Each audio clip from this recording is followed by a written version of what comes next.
संघर्ष करना पड़ा।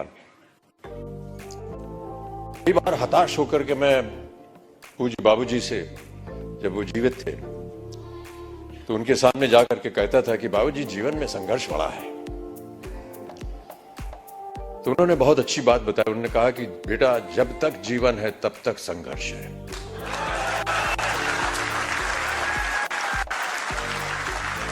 और आप भी मान लीजिए कि आपके जीवन में प्रतिदिन, प्रतिक्षण ये संघर्ष रहेगा।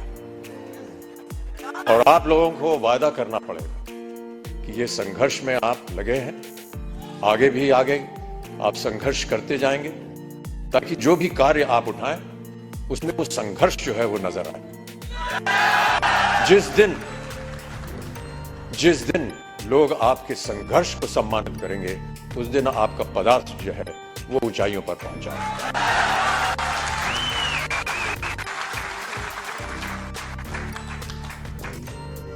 माता पिता का सम्मान करना हमारी संस्कृति रही है भारत में, और हम सब हमेशा उनकी बातों को याद रखते हैं। कई बार बाबूजी से पूछता था कि मेहनत करने के लिए क्या करना चाहिए। उन्होंने कहा कि काम करना चाहिए और समय से काम करना चाहिए। एक संस्कृत का श्लोक उन्होंने मुझे बताया कि सूर्योदय चास्तमय चशाइनम जहाति लक्ष्मी रवि चक्रवर्तीनम। माने ये कि सूर्य उदय होने से लेकर के और अस्त होने तक जो इंसान सोता है, वो चाहे चक्रवर्ती राजा भी क्यों ना हो, उसकी धनराशि जो है वो गायब हो जाती है।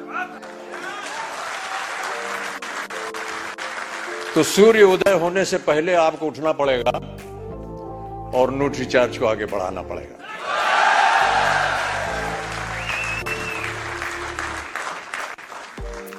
हनुमान जी की एक कथा है। हनुमान जी ने कहा था कि ईश्वर से कि हमको शिक्षा प्राप्त करनी है, ज्ञान प्राप्त करना है, क्या किया जाए, किसके पास जाए।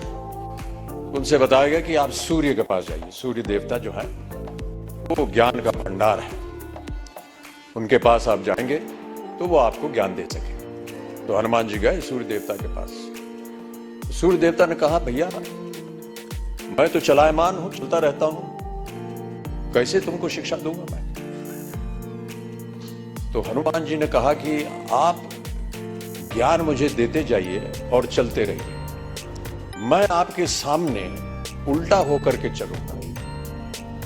तो आप चलते रहेंगे, मैं आपके सामने उल्टा होकर के चलता रहूंगा और ज्ञान प्राप्त हो जाएगा।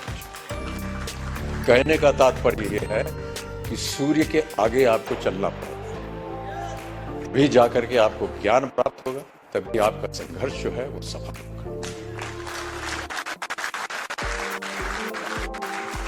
प्रोत्साहित करने के लिए एक कविता की कुछ पंक्तियां हैं। इससे पहले मधुशाला की एक पंक्ति पढ़ी गई थी, क्षमा चाहता हूं, उसमें थोड़ी बहुत त्रुटियां थी। जो यहाँ सज्जन पुरुष आए थे, उसको मैं दोबारा एक बार सुनाना चाहूंगा आपको कि मदिरालय जाने को घर से, मदिरालय जाने को घर से चलता है पीने वाला, किस पथ से जाऊं असमंजस में है वो भोला भाला। अलग अलग पथ बदलाते सब, पर मैं ये बतलाता हूं कि राह पकड़ तू एक चला जा, पा जाएगा मधुशाला।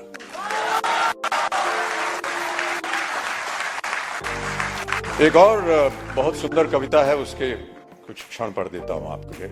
यह है, लहरों से डरकर नौका पार नहीं होती और कोशिश करने वालों की कभी हार नहीं होती।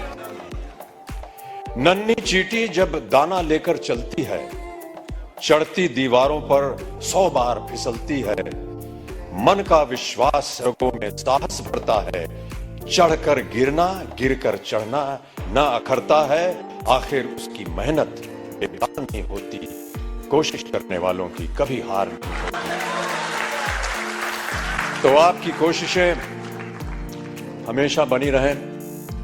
आपका सहयोग रहा है। जिनको भी आज पुरस्कार दिया गया है, उनको मैं अपनी ओर से एक खास बधाई देता हूं और उम्मीद करता हूं कि इसी तरह हर कार्यक्रम में आपके साथ जब मैं आऊं तो और भी लोग पुरस्कार प्राप्त करने के लायक हों और मैं उनके साथ उन्हें पुरस्कार दे सकूं, उन्हें प्रोत्साहित कर सकूं। अंत में जाने से पहले बाबूजी की एक और कविता की कुछ पंक्तियां आपको सुनाना चाहूंगा। इस कविता का शीर्षक है अग्निपथ। अग्निपथ बाबूजी ने लिखी थी उस जमाने में जब भारत अपनी स्वतंत्रता के लिए लड़ाई लड़ रहा था अंग्रेजों के खिलाफ।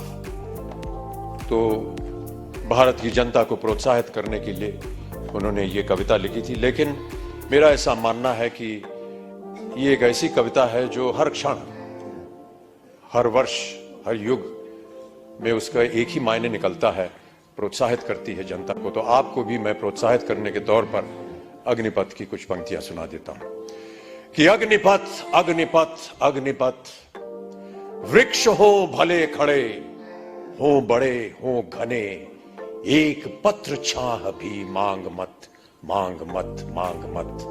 अग्निपथ अग्निपथ अग्निपथ, तू न रुकेगा कभी, तू न मुड़ेगा कभी, तू न झुकेगा कभी, कर शपथ कर शपथ कर शपथ। अग्निपथ अग्निपथ अग्निपथ, ये महामनुष्य है, चल रहा मनुष्य है, अश्रु श्वेद रक्त से लथपथ लथपथ लथपथ।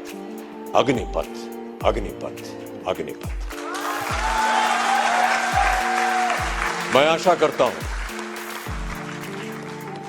कि आप सब इस अग्निपथ को स्वीकारें और इस पथ पर चलकर अपने श्रम से, अपने कार्य से इस अग्नि परीक्षा को पार